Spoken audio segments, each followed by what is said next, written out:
السلام علیکم ناظرین، میں ہوں لطل چودھری اور آپ دیکھ رہے ہیں میرا آفیشیل چینل۔ ناظرین، آج جو ہے ہماری عوام نے ایک بہت بڑا فیصلہ کیا ہے۔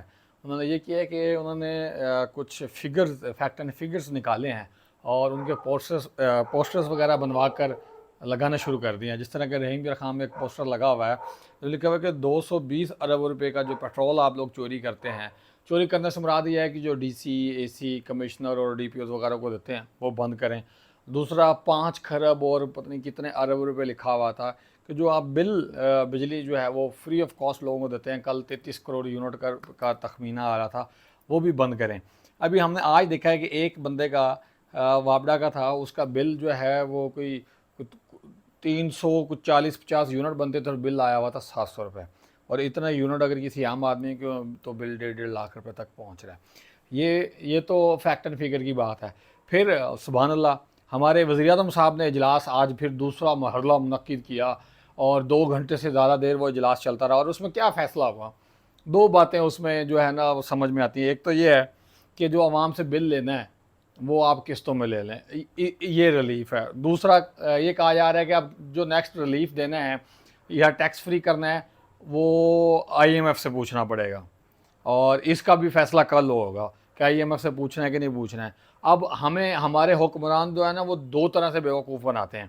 ایک، اگر ہم آزاد ہیں تو آئی ایم ایف ہمارا پھوپھا لگتا ہے، تایا لگتا ہے، چاچا لگتا ہے یا ماما لگتا ہے۔ اگر ہم آزاد نہیں ہیں تو پھر ڈائریکٹ بات بتائیں کہ بھئی ہم غلام ہیں، اور پھر آئی ایم ایف سے کیا معاہدات ہوتے ہیں وہ بھی ہمیں بتایا کریں۔ آئی ایم ایف نے تو یہ کہا تھا، جو میں نے پچھلی رپورٹ پڑھی تھی، جو پچھلی دفعہ حکومت کے ساتھ معاہدے ہوئے تھے، کہ جو لینڈ لاسز ہیں، جو بجلی چوری ہوتی ہے اس کو روکا جائے۔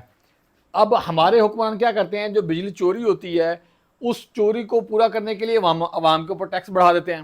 یہ کوئی ایک ذی شعور انسان یا جس کے اندر تھوڑی بھی رتی برابر عقل کام کرتی ہے، ویسے تو رتی برابر عزت اور غیرت ہوتی ہے، لیکن میں یعنی کہ عقل کا لفظ استعمال کروں گا کہ کسی کے اندر بھی اگر رتی برابر عقل ہے تو وہ اس بارے میں کیوں نہیں سوچتا کہ یہ جو چوری ہوتی ہے، جو ہم M N A M P S کو دے رہے ہیں، جو جگیرداروں کو، وڈیروں کو بجلیاں دے رہے ہیں، جو ہم بڑے بڑے لینڈ مافیا کو بجلی فری آف کاسٹ دے رہے ہیں، اس کا آپ چارج کریں۔ ان سے آپ کیوں نہیں پیسے لیتے؟ آپ کا وہ رشتہ میں کیا لگتا ہے جس سے آپ پیسے لیتے ہوئے شرماتے ہیں یا گھبراتے ہیں؟ آئی ایم ایف کا مطلب یہی ہے۔ ہمیں کیا کہا جاتا ہے جی؟ کہتا ہے جی ٹیکس لگاؤ، ٹیکس لگاؤ، ٹیکس لگاؤ۔ پہلے بھی عوام کو تو سچ بتائیں تو وہ تو کہتا ہے کہ بھائی آپ کی جو بجلی چوری ہو رہی ہے اس کا کھاتا آپ پورا کریں، اور اس چوری کا کھاتا پورا کرنے کے لیے غریبوں کے اوپر ٹیکس لگا دیتے ہیں۔ پھر دنیا کی گھٹیا ترین اشرفیہ جو ہے وہ ہمارے ملک پاکستان کی ہے۔ اشرفیہ کیا ہوتی ہے؟ وہ لوگ جو عوام کا خون پسینہ نچوڑ کے یا چوس کے زندگی گزارتے ہیں، جس طرح کے بہت بڑے بڑے لینڈ مافیا ہیں، بہت بڑے بڑے جگیردار ہیں، بہت بڑے بڑے سرمایہ دار ہیں، بہت بڑے بڑے پوزیشنز کے اوپر بیٹھے ہوئے ہیں، اور لینڈ مافیا بھی ہیں۔ پھر یہ ہمارا خون بھی چوستے ہیں، پیسہ بھی یہیں سے کماتے ہیں، ٹیکس بھی نہیں دیتے۔ پیٹرول بھی ان کو فری چاہیے، ٹول پلازے بھی ان کو فری چاہیے، سیکورٹی بھی ان کو فری چاہیے، اور بجلی بھی ان کو فری چاہیے، گیس بھی فری چاہیے۔ پھر جو یہ بزنس کرتے ہیں اس کے اوپر ان کو ٹیکس بھی نہیں دینا۔ اگر یہی لوگ جو ہیں، اگر ان لوگوں سے ٹیکس لیا جائے جتنا یہ پیسہ کما رہے ہیں، تو میرا نہیں خیال کہ اس حد تک ہماری عوام پہنچ جائے کہ بل بھرنے کے لیے کوئی بچی کی، اپنی بیٹی کی بالیاں بیچ رہا ہے، کوئی اپنا بائی سائیکل بیچ رہا ہے، کوئی بیگم کے زیورات بیچ رہا ہے، کوئی ماں کے زیورات بیچ رہا ہے۔